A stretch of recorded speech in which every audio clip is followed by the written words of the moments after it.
இயேசுவில் எனது அன்பிற்குரியவர்களே, உங்களுக்கு என்னுடைய இதயம் கனிந்த வாழ்த்துக்கள். வணக்கம்.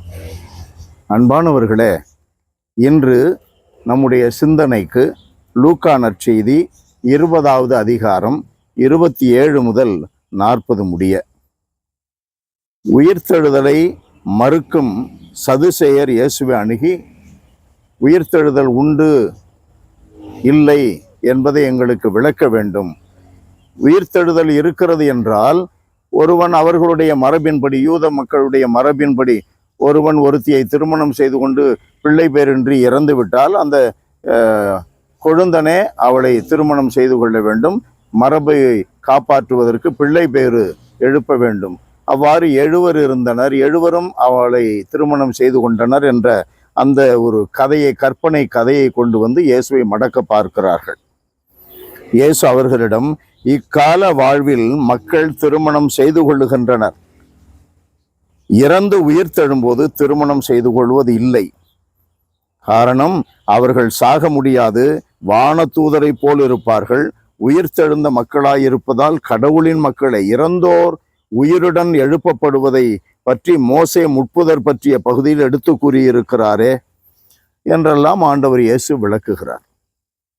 அன்பானவர்களே, வாட்ஸ்அப்பில் எல்லாம் பார்த்தீங்கன்னா மாதாவை பற்றி ரொம்ப தரக்குறைவா சில பிரிந்த சகோதரர்கள் என்னமோ இவங்களுக்கு தான் இயேசுநாதர் நேரடியாக இவங்கள ஸ்டெனோவா வச்சுக்கிட்டு, டைப்பிஸ்டாக வச்சுக்கிட்டு போதனை பண்ணி எழுதுப்பா அப்படின்னு சொல்லி நற்செய்தி எழுதியது போல இவர்கள் பயங்கரமான விளக்கம் கொடுக்கிறார்கள்.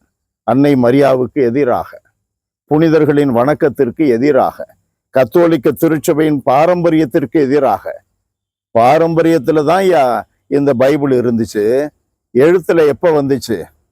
பழைய ஏற்பாடு இயேசு வருவதற்கு 150 ஆண்டுகளுக்கு முன்பு தான் எழுத்தில் வந்தது. ஒரு புஸ்தகமா வந்தது அப்பதான். 59வது ஆண்டில் தான் இயேசு 33ஆம் ஆண்டில் இறந்து போனார். 59வது ஆண்டில் தான் மார்க்கு நற்செய்தி எழுதப்படுகிறது. அதை தொடர்ந்து மற்ற நற்செய்தி, யோவான் நற்செய்தி 100வது ஆண்டை போல. சும்மா விதண்டாவாதம்லாம் பண்ணிக்கிட்டு இருக்க கூடாது. உங்க அப்பாவுக்கு ஒரு அப்பா உண்டு இல்லையா, அவருக்கு ஒரு தாத்தா உண்டு இல்லையா, அவருக்கு ஒரு பாட்டன் உண்டு இல்லையா, அது பேர் என்ன? மரபு, பாரம்பரியம். தாத்தா நிலத்தை நீ அருமையா பயன்படுத்துற, காசுக்கு மட்டும் எதையும் பயன்படுத்திக்குவ. தசம பாகம் இல்லை என்று சொல்லிவிட்டால் என்ன சொல்லுவார்கள் இப்படிப்பட்ட விதண்டாவாதம் செய்கிற பிரிந்த சகோதரர்கள்? பைபிள்ல இல்ல, புதிய ஏற்பாட்டுல இல்ல. இயேசு அதையெல்லாம் விட்டு விதவியின் காணிக்கை பற்றி பேசுகிறார். அப்போ உன்னுடைய விதண்டாவாதம் வாய் மூடி போகும் இல்லையா? கடவுள் இறந்தோரின் கடவுள் அல்ல, வாழ்வோரின் கடவுள். வாழறத பாரு. வாழறதுக்கு இயேசு என்ன சொல்லி இருக்கிறார்? அந்த பாதையில நட, விதண்டாவாதம் பண்ணிட்டு இருக்காத. முச்செடி அந்த புதரில் மோசேக்கு காட்சி கொடுத்த இறைவன் அதை சொல்லுகிறார். அபிரகாமின் கடவுள், ஈசாக்கின் கடவுள், யாக்கோபின் கடவுள், வாழ்வோரின் கடவுள்.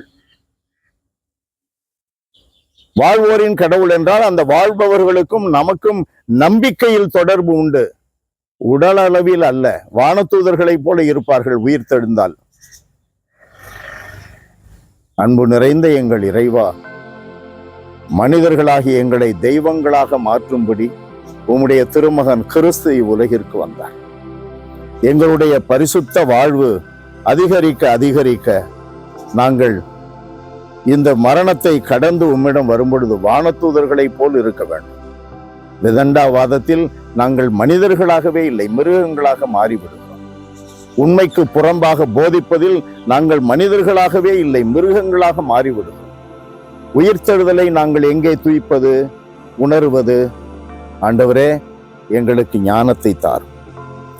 உயிரோடு இருக்கிற மனிதர்களுடைய கடவுள் நீர். அதற்கேற்ப நாங்கள் உம்மிடம் நடந்து கொள்ள வேண்டும், அயலார்களிடம் நடந்து கொள்ள வேண்டும், பேச வேண்டும், கருத்தியலை சொல்ல வேண்டும். ஆசீர்வதியும். இயேசுவின் நாமத்தில் ஜெபிக்கிறோம் பிதாவே. ஆமென், ஆமென்.